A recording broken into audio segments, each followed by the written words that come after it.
नमस्कार मित्रांनो, दिनविशेष मालेमध्ये तुमचं सर्वांचं स्वागत. मी आहे श्रीराम बेलनूर आणि घेऊन आलो तुमच्यासाठी दिनविशेष मालिका.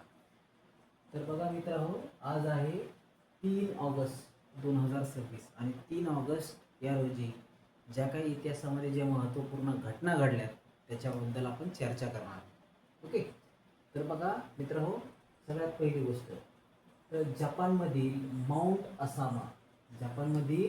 माउंट असामा ज्वालामुखीचा उद्रेक होऊन सुमारे 35,000 लोक, किती 35,000 एवढी मोठी लोकसंख्या याच्यामध्ये मृत्युमुखी पडली. तर जपानमध्ये काय झालं, ज्वालामुखीचा उद्रेक झाला. कुठं झाला? माउंट आसामा इथं ज्वालामुखीचा उद्रेक झाला आणि मोठ्या प्रमाणामध्ये काय झालं, जीवितहानी झाली. तर माउंट आसामा.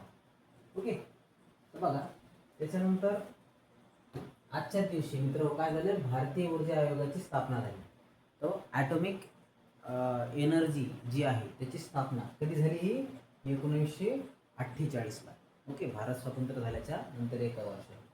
त्याच्यानंतर बघा, नायजेरिया देशाला फ्रान्सकडून स्वातंत्र्य मिळालं. तर ही घटना कधीची? 1960ची. तर 3 ऑगस्ट 1960ला नायजेरिया देशाला फ्रान्सकडून स्वातंत्र्य मिळालं होतं. त्याच्यानंतर संगीतकार अनिल विश्वास यांना MP सरकारचा लता मंगेशकर पुरस्कार जाहीर करण्यात आला. कधीची गोष्ट आहे? 1994ची गोष्ट. ओके, 1994ला ही घटना घडली होती. त्याच्यानंतर बघा मित्रांनो, भारतीय फुटबॉलपटू सुनील खेत्री. आता सुनील खेत्री सगळ्यांच्या ओळखीचे. या सुनील खेत्रीचा जन्म कधी झाला होता? 1984ला. ओके, तर त्यांचा आज जन्मदिवस आहे. 1984ला या सुनील खेत्रीचा जन्म झाला होता आणि भारतीय फुटबॉल विश्वामध्ये त्यांनी आपलं एक वलय निर्माण केले. त्याच्यानंतर बघा मित्रांनो, आज स्वातंत्र्य सैनिक, समाजसुधारक, प्रतिसरकारचे संस्थापक असलेले क्रांतिसिंह नाना पाटील, जे की कम्युनिस्ट पक्षाचे माजी खासदार राहिलेले.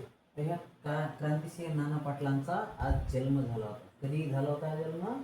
तर 1900मध्ये त्यांचा जन्म झाला आणि 76मध्ये वगैरे त्यांचा काहीतरी मृत्यू झाला. तर हे स्वातंत्र्य सैनिक, समाजसुधारक, प्रतिसरकारचे संस्थापक असलेले क्रांतिसिंह नाना पाटील यांचा जन्म झाला 1900मध्ये. त्याच्यानंतर स्टॅच्यू ऑफ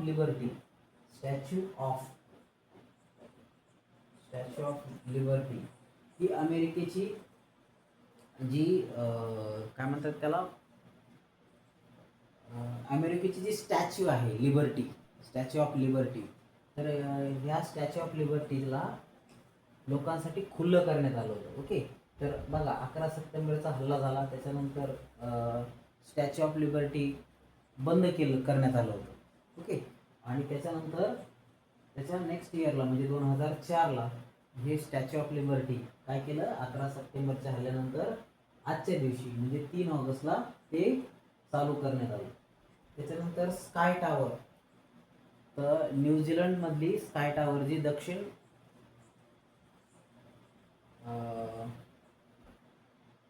न्यूझीलंडमधली स्काय टॉवर जी इमारत आहे, ही इमारत त्या दक्षिण गोलार्धामधली सर्वात उंच इमारत आहे.